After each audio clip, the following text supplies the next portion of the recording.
নেত্রকোনার কলমাকান্দা উপজেলার রাবণী গ্রামে নেত্রকোনা কলমাকান্দা মেইন সড়কের পাশে শত গাছ রোপণের উদ্বোধন করেন deputy speaker barrister Kaiser Kamal. এর আগে ফ্যাসিস্ট বিরোধী দিবসকে স্মরণীয় করে রাখতে গত ১ আগস্ট ১০ থেকে কলমাকান্দা পর্যন্ত ছাত্রদল, যুবদল ও বিএনপি সহ অন্যান্য অঙ্গ সহযোগী সংগঠনের নেতাকর্মীরা ১,২০০ গাছ রোপণ করেছিলেন। কিন্তু গত ২৬ আগস্ট অসৎ উদ্দেশ্যে গাছগুলো নষ্ট করে দুর্বৃত্তরা। একই স্থানে শুক্রবার দুপুরে আবারও বৃক্ষরোপণ করেন deputy speaker barrister Kaiser Kamal. এ সময় তিনি জানান, গাছ হত্যার বিরুদ্ধে গাছ লাগিয়েই প্রতিবাদ করতে হবে। একটি গাছ হত্যার বিপরীতে ১০টি করে গাছ লাগানো হবে।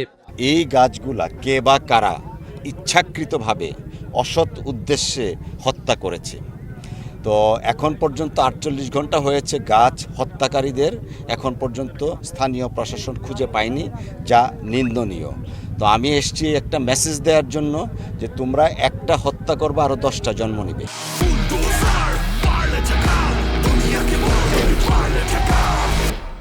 শিক্ষা খাতে বরাদ্দ ৫% উন্নীত করা হবে বলে জানিয়েছেন বিদ্যুৎ, জ্বালানি ও খনিজ সম্পদ প্রতিমন্ত্রী আনিন্দু ইসলাম অমিত। যশোর সেক্রেট হার্ট মাধ্যমিক বিদ্যালয় prime minister gold cup football দলের উদ্বোধন, কৃতি শিক্ষার্থীদের সংবর্ধনা ও পুরস্কার বিতরণ অনুষ্ঠানে তিনি একথা বলেন।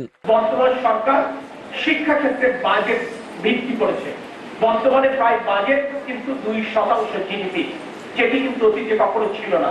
আমরা এই বাজেট কিন্তু বৃদ্ধি করতে থাকবো এবং একটি পর্যায়ে এই বাজেট কিন্তু কার্যত প্রায় 5% আমরা বৃদ্ধি করবো ইনশাআল্লাহ। মেয়েদের এগিয়ে আনলেই বাংলাদেশের ভবিষ্যৎ বদলাবে বলে মন্তব্য করেছেন সমাজ কল্যাণ, মহিলা ও শিশু বিষয়ক মন্ত্রী ডাক্তার AZM জাহিদ হোসেন।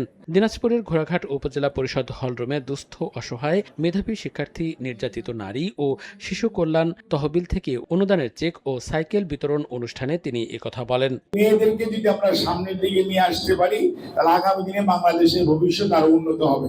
এবং আমরা যে একটি উন্নত বাংলাদেশ চাই সবার জন্য, বাংলাদেশ অর্থাৎ আমরা সবাই ভালো থাকতে চাই এবং সবাই একইভাবে, যাতে সবাই কেউ খুব গরিব কেউ খুব ধনী এরকম যাতে না হয়, আমরা যাতে এমন একটি সমাজ গড়ে তুলতে পারি যেখানে সবাই মিলে আমরা ভালো থাকবো। আলু এবং সবজি উদ্বৃত্ত জেলা জয়পুরহাটের কালাইয়ে সৌর বিদ্যুৎ চালিত একটি মিনি কোল্ড স্টোরেজের উদ্বোধন করেন জনপ্রশাসন ও খাদ্য প্রতিমন্ত্রী আব্দুল বারী। কৃষি পুনর্বাসন সহায়তা খাতের আওতায় ২০২৫-২৬ অর্থবছরে নির্মিত এই হিমাগারটি কৃষকদের ভাগ্য বদলে দেবে বলে আশা করা হচ্ছে।